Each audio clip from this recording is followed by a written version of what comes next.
Hi, I'm going to read today a book called St. Francis and the Wolf.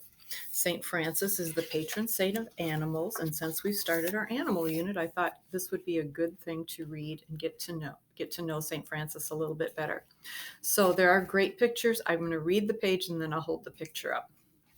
St. Francis and the Wolf. Once, a long time ago, a great wolf prowled around the town of Gubbio, clawing at the gates by day and howling below the wall by night. The people of Gubbio were frightened. They stared out their windows at the wolf and kept their children indoors. "Let us out," cried the children. "We want to play in the fields." "No, no," cried the mothers and fathers. "The wolf will gobble you up."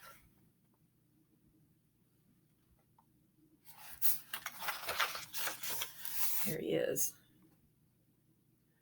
At last they locked the city gate against the wolf, but then everyone was afraid to go outside the city wall. The farmer could not harvest his grain. Therefore, the miller had no grain to grind into flour, and the baker had no flour to bake into bread. All the people were starving. The animals, too, had nothing to eat.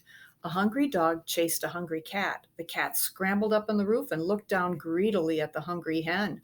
"Oh, no," cried the miller's wife when the hungry goat ate all the flowers in her garden.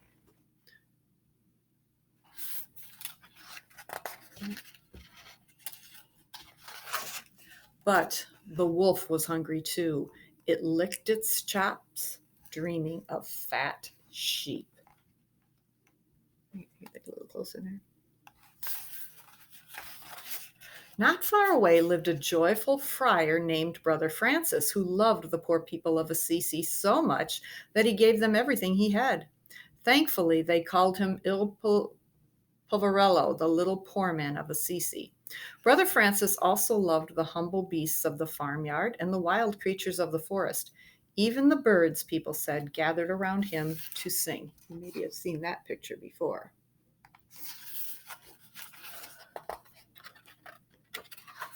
Oh, pages are sticking. Okay, here we go. But when Brother Francis heard about the wolf, he hurried to Gubbio. "Don't be afraid," he told the people. "I will speak to the wolf." "No, no," cried the farmer. "It's too dangerous, blessed one." But then he thought about the uncut grain in his field and fell silent. "You must not go," cried the miller. But he remembered his silent grindstone and said no more.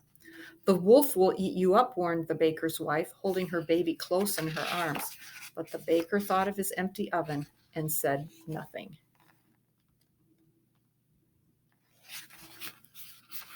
"Don't worry," said Brother Francis as he opened the city gate and went out to look for the wolf. "I am not afraid."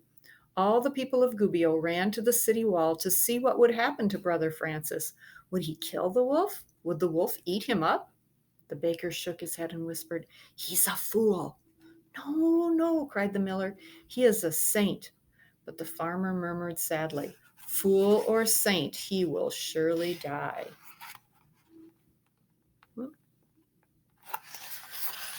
Everyone watched fearfully as Brother Francis walked calmly across the valley to the little church in the field, the Chiesa della Vittorina. There he waited, looking left and right for the wolf. He did not have to wait long. "Watch out, Brother Francis," cried the farmer, pointing with a trembling finger. "There's the wolf."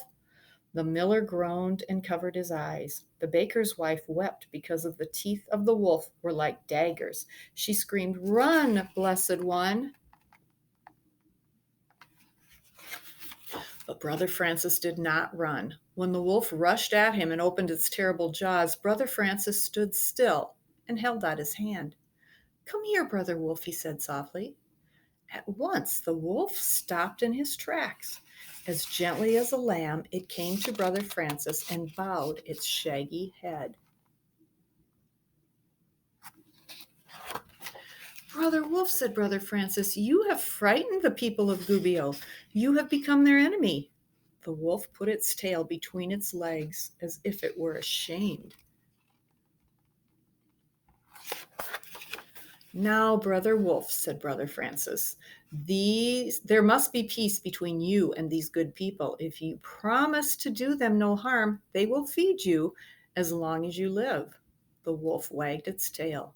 "Do you promise, Brother Wolf?" said Brother Francis.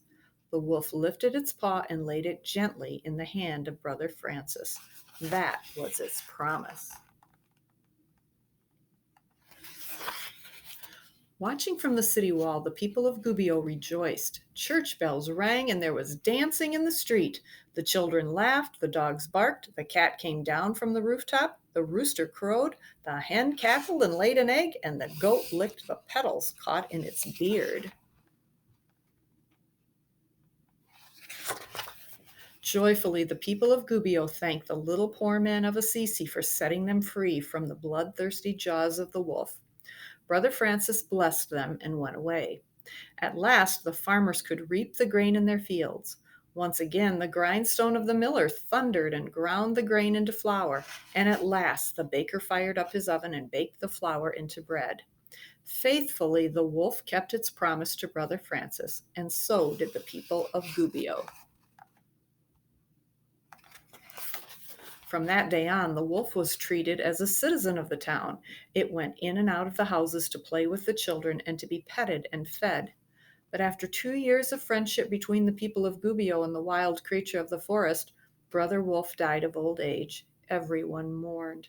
His gentle presence in Gubbio had been a reminder of the goodness in all living things. That's the end.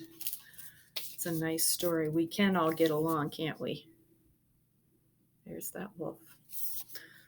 Okay, have a good day.